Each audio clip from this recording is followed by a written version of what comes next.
Book 3.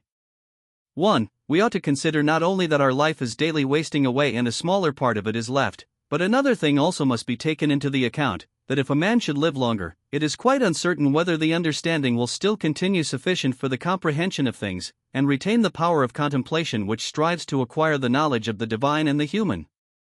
For if he shall begin to fall into dotage, perspiration and nutrition and imagination and appetite, and whatever else there is of the kind, will not fail, but the power of making use of ourselves, and filling up the measure of our duty, and clearly separating all appearances, and considering whether a man should now depart from life, and whatever else of the kind absolutely requires a disciplined reason, all this is already extinguished.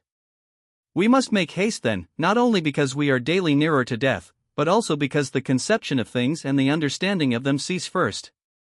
2. We ought to observe also that even the things which follow after the things which are produced according to nature contain something pleasing and attractive. For instance, when bread is baked, some parts are split at the surface, and these parts which thus open, and have a certain fashion contrary to the purpose of the baker's art, are beautiful in a manner, and in a peculiar way excite a desire for eating. And again, figs, when they are quite ripe, gape open, and in the ripe olives the very circumstance of their being near to rottenness adds a peculiar beauty to the fruit.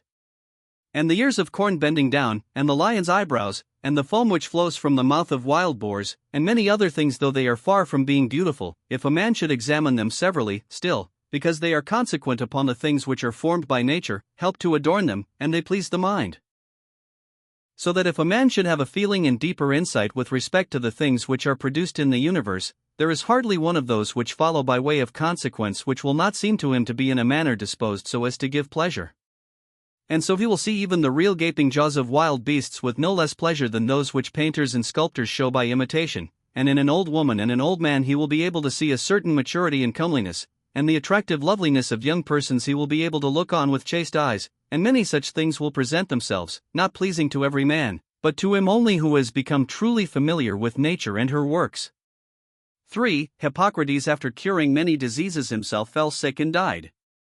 The Chaldei foretold the deaths of many, and then fate caught them too. Alexander, and Pompeius, and Cam Caesar, after so often completely destroying whole cities, and in battle cutting to pieces many 10,000 of cavalry and infantry, themselves too at last departed from life. Heraclitus, after so many speculations on the conflagration of the universe, was filled with water internally and died smeared all over with mud. And lice destroyed Democritus, and other lice killed Socrates. What means all this? Thou hast embarked, thou hast made the voyage, thou art come to shore, get out. If indeed to another life, there is no want of gods, not even there. But if to a state without sensation, thou wilt cease to be held by pains and pleasures, and to be a slave to the vessel, which is as much inferior as that which serves it is superior, for the one is intelligence and deity, the other is earth and corruption. For, do not waste the remainder of thy life in thoughts about others, when thou dost not refer thy thoughts to some object of common utility. For thou losest the opportunity of doing something else when thou hast such thoughts as these. What is such a person doing, and why, and what is he saying, and what is he thinking of, and what is he contriving, and whatever else of the kind makes us wander away from the observation of our own ruling power. We ought then to check in the series of our thoughts everything that is without a purpose and useless, but most of all the over-curious feeling and the malignant, and a man should use himself to think of those things only about which if one should suddenly ask, what hast thou now in thy thoughts? With perfect openness thou mightest immediately answer, this or that, so that from thy words it should be plain that everything in thee is simple and benevolent, and such as befits a social animal, and one that cares not for thoughts about pleasure or sensual enjoyments at all, nor has any rivalry or envy and suspicion, or anything else for which thou wouldst blush if thou shouldst say that thou hadst it in thy mind. For the man who is such and no longer delays being among the number of the best, is like a priest and minister of the gods, using too the deity, which is planted within him, which makes the man uncontaminated by pleasure, unharmed by any pain, untouched by any insult, feeling no wrong, a fighter in the noblest fight, one who cannot be overpowered by any passion, dyed deep with justice, accepting with all his soul everything which happens and is assigned to him as his portion, and not often, nor yet without great necessity and for the general interest, imagining what another says, or does, or thinks. For it is only what belongs to himself that he makes the matter for his activity, and he constantly thinks of that which is allotted to himself out of the sum total of things, and he makes his own acts fair, and he is persuaded that his own portion is good.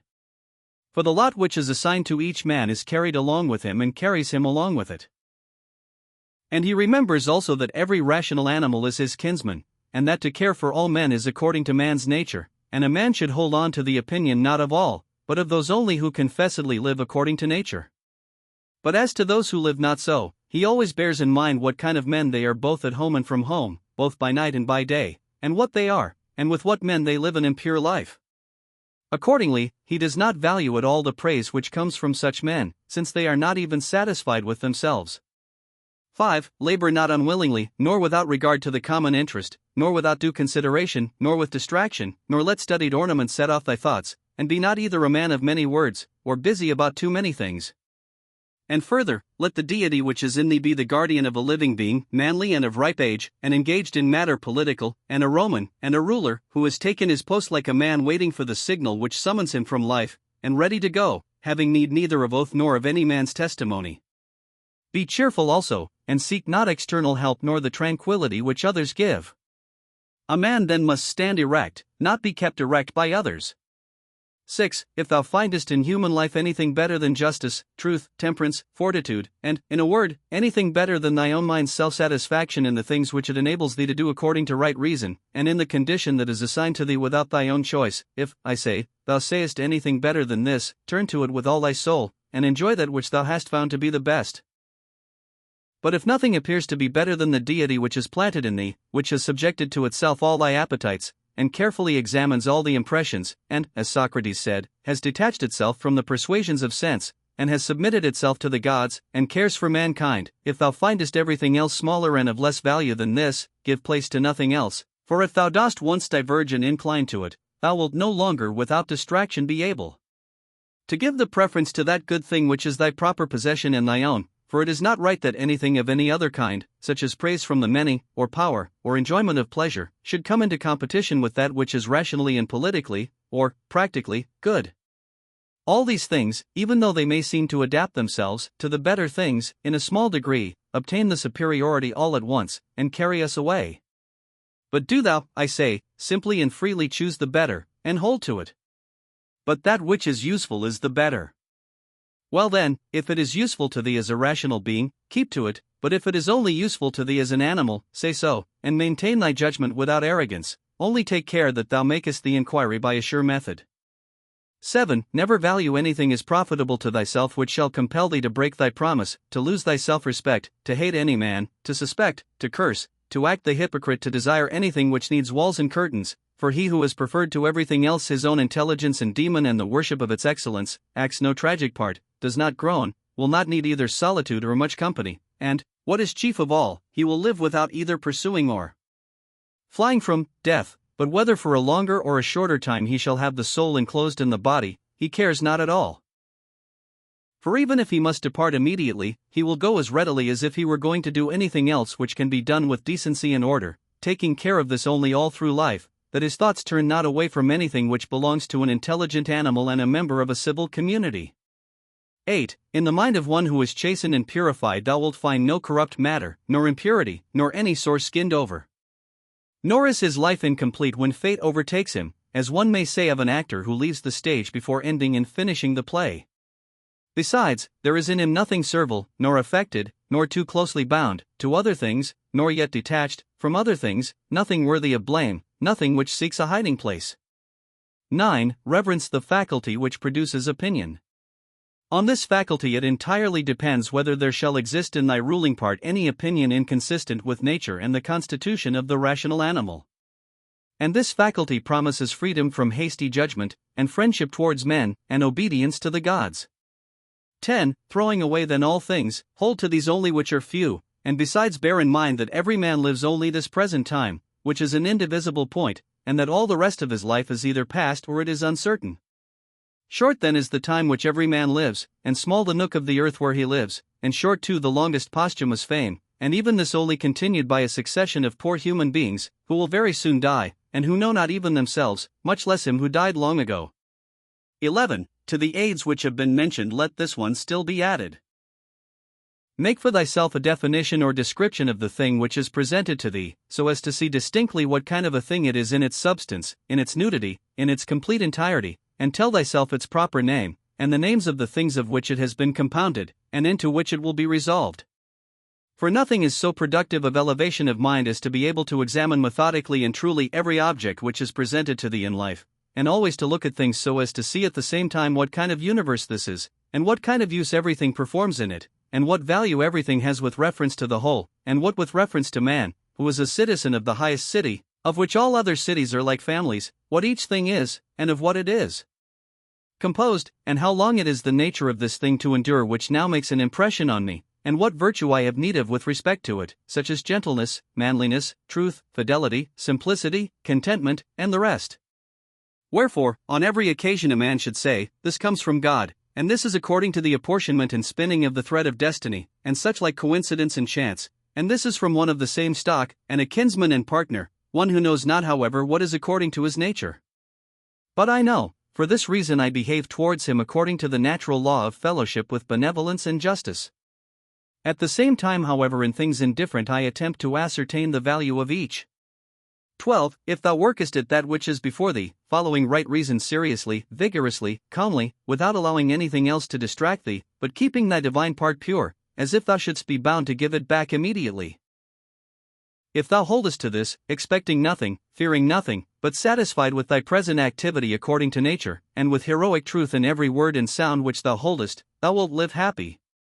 And there is no man who is able to prevent this. 13. As physicians have always their instruments and knives ready for cases which suddenly require their skill, so do thou have principles ready for the understanding of things divine and human, and for doing everything, even the smallest, with a recollection of the bond which unites the divine and human to one another. For neither wilt thou do anything well which pertains to man without at the same time having a reference to things divine, nor the contrary. 1-4.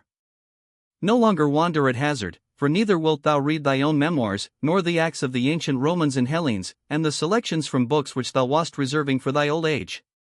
Hasten then to the end which thou hast before thee, and, throwing away idle hopes, come to thy own aid, if thou carest at all for thyself, while it is in thy power. 15. They know not how many things are signified by the words stealing, sowing, buying, keeping quiet, seeing what ought to be done, for this is not affected by the eyes, but by another kind of vision. 16. Body, soul, intelligence, to the body belong sensations, to the soul appetites, to the intelligence principles. To receive the impressions of forms by means of appearances belongs even to animals, to be pulled by the strings of desire belongs both to wild beasts and to men who have made themselves into women, and to a Phalaris and a Nero. And to have the intelligence that guides to the things which appear suitable belongs also to those who do not believe in the gods, and who betray their country, and do their impure deeds when they have shut the doors. If then everything else is common to all that I have mentioned, there remains that which is peculiar to the good man, to be pleased and content with what happens, and with the thread which is spun for him, and not to defile the divinity which is planted in his breast, nor disturb it by a crowd of images, but to preserve it tranquil, following it obediently as a god, neither saying anything contrary to the truth, nor doing anything contrary to justice. And if all men refuse to believe that he lives a simple, modest, and contented life, he is neither angry with any of them, nor does he deviate from the way which leads to the end of life, to which a man ought to come pure, tranquil, ready to depart, and without any compulsion perfectly reconciled to his lot.